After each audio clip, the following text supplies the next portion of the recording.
Pisces, hello and welcome to your love reading for the week of August 12th through the 19th. So in your fifth house, we have Cancer, and at present, there's not a lot of activity happening, but at the end of the year, we're going to have a Mars retrograde going through that fifth house. So as we're in the season of the inner child, of love, of your daily life, because you guys have that in the sixth house, the energy of your heart is going to need to be showing in every single thing that you do, from the moment that your consciousness comes back into your body when you wake up from dreams before you open your eyes, to the moment that you pass into sleep. Of course, one of my first cards that fell, because there might be more, there is the Three of Wands. So there's a busy mama here. Black Moon Lilith is lurking in the background.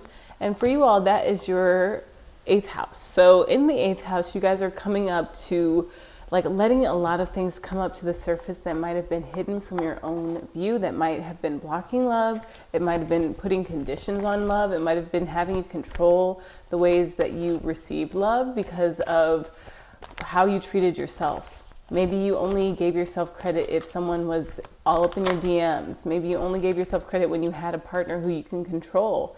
Soulmate. So there might be a soulmate who is eyeing you. And if it's someone who you haven't met, give them time. Because usually what I've heard and been hearing different tidbits from different people is about retrogrades is that often if something starts during the retrograde, it doesn't have that same momentum afterwards. Unless if there was some seedling, some root that had taken form before the retrograde, which was about, shadow period started likely that second or third week of July.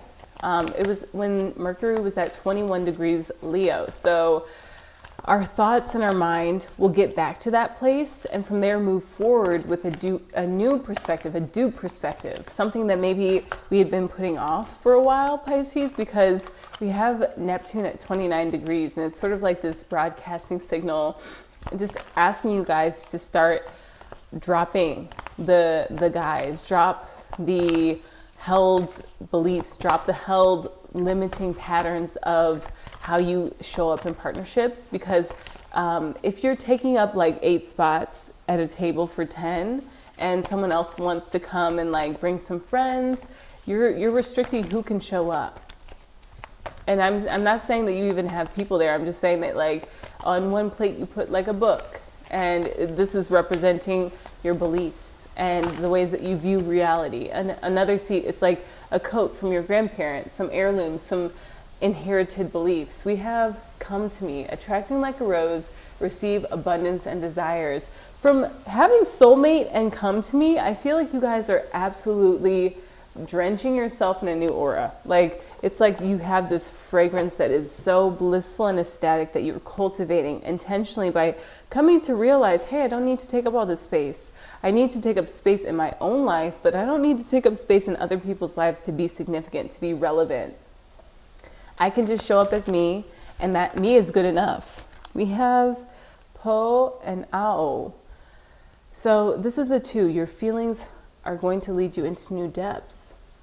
We have Venus at 8 degrees Virgo at the time that I'm looking at this. And Venus will move in the course of the week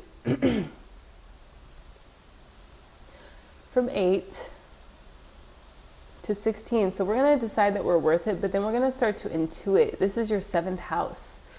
Who and what is worthy of our time?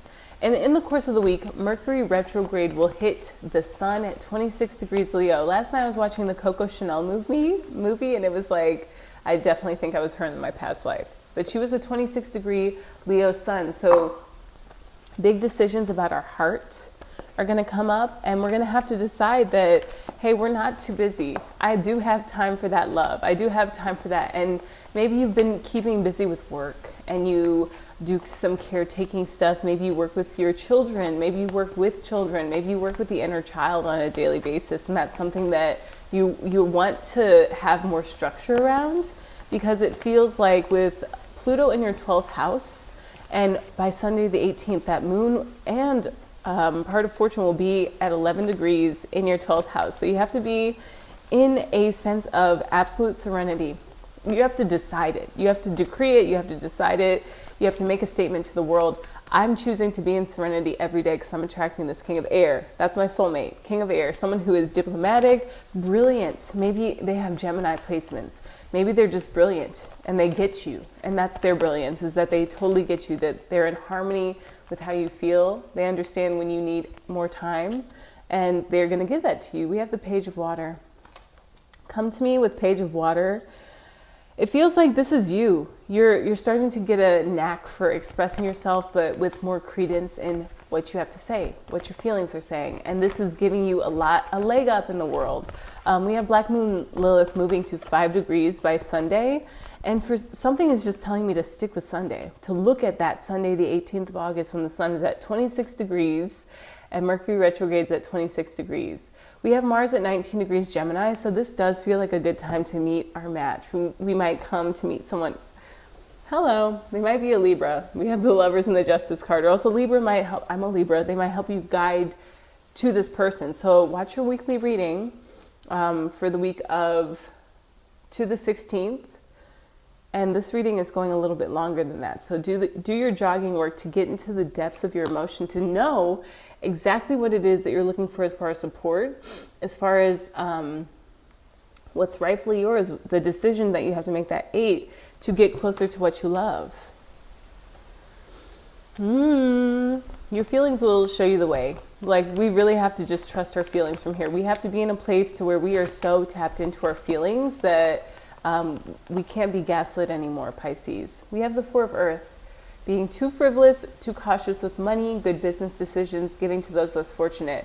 I would say you don't have to give your money to those less fortunate. I have a friend who, he did that, but he actually ended up, I think, like giving a cell phone and like helping with it was maybe like a pay for whatever, how many minutes you need. And it's just something that was so beautiful because he documented like these people's lives, and he will meet up with them from time to time. It's 2 guys who are friends, and one of them might have like been, it's just like a beautiful story that I feel like you guys would appreciate. But one of them was granted access to maybe like a shelter, but his friend wasn't, and the man chose to just stick with his friend, and that's how he met my friend, who became, you know, someone who they can count on and rely on. And maybe my friend, because he is very abundant, he's able to give to them on a regular basis and make sure that they're able to be in contact with him. It's just something, these beautiful things where you give of yourself and you know who to invest in, Pisces, that I feel is going to change up how you view your stability and how you view your abundance. We have water. We keep getting the water card, so take as many fresh water dips, salt water dips as you can, Pisces, because it feels like that's going to actually really amp up how much love you're able to receive, how much you're willing to give and to get from the world. I love that Jupiter, let's see if Jupiter moves at all. No, it's not going to move in a day, but Jupiter is at 17 degrees, so it's forming an aspect to Jupiter and Gemini to Pisces, Saturn. Let's see, Jupiter square Saturn on this day of Monday the 19th at 17 degrees. So think things through, weigh your decisions, and come up with a balance that you're going to be able to take to get to the bottom of a situation, to feel your way through something that, you know, maybe you've been huffing and puffing and putting one foot in front of the other, but we want to come into an economization of our ability to act in the world, to be free, to follow our heart, to pursue our bliss, and also to get back in the world so much more. And just like my friend, who I'm sure his heart is so full when he's sitting across the table from these 2 guys who are just, you know, they feel seen and he feels seen. And it's just this beautiful story of souls coming together to maybe they like go and get lunch or something, and, you know, they feel taken care of. He feels nurtured because he's able to receive that love, and it's not a narcissistic thing to be this loving. It's something that's genuinely so beautiful. And you maybe have this connection with the children that you work with. The pink dolphin and immerse yourself. So immerse yourself in joy, and also immerse yourself in studies that bring you joy. So maybe this is like, you know, you're trading, you're out in the world, you're at market, and you're figuring out how to get products into your shop, or you're figuring out how to make money off of what you enjoy doing, which could be travel, it could be exploring the world, it could be something that takes you around the different oceans. And this is okay. It's okay to be passionate about something like that. Like, that's actually cool, Pisces. And at the bottom of the deck, I'm seeing King Tide. So you have King of Air and King Tide. You also have the Lovers and Soulmate. So maybe someone who you are interested in will be immersing themselves in studies, and you bring them a lot of joy. You just bring them joy. You don't have to do anything to do it either. It's just, Pisces, I think we're coming out of this time where, you see you got the nectar at the bottom of this deck, and you also have Come to Me. You're fragrant like a rose, and you just bring people joy just by being yourself. And maybe this is where you've been hung up in love, and in your abundance and in your inner child is not feeling like you're enough. Mars retrograding at the end of the year, December 8th. It'll start its retrograde at 6 degrees Leo, asking us to open up to what our heart wants, but in a new way, reconfigure the Rubik's Cube. And then by February 24th, 10 days after Valentine's Day, a week and a half, if we can manage, we will get to 17 degrees Cancer. So that's allowing for us to make decisions for empowering our feelings to feel more worthy of getting what we want in a way that we want to have it. So right now, as Mars is trekking through Gemini and where it will end, I feel that we're manifesting a new sense of worthiness in the world, in our feelings to take action, to balance out the needs of ourselves and others. But when we are fulfilling the needs of others, we're making sure that they're actually matching cups with us, that it's bringing us closer to what we love, and we're taking the sword of justice to anything that takes us out of our depth, out of our passion. Pisces, I hope that you guys have an amazing week. Affirm for me in the comments. I easily follow my heart and intuition. I will see you all in our next reading. Until then, aloha.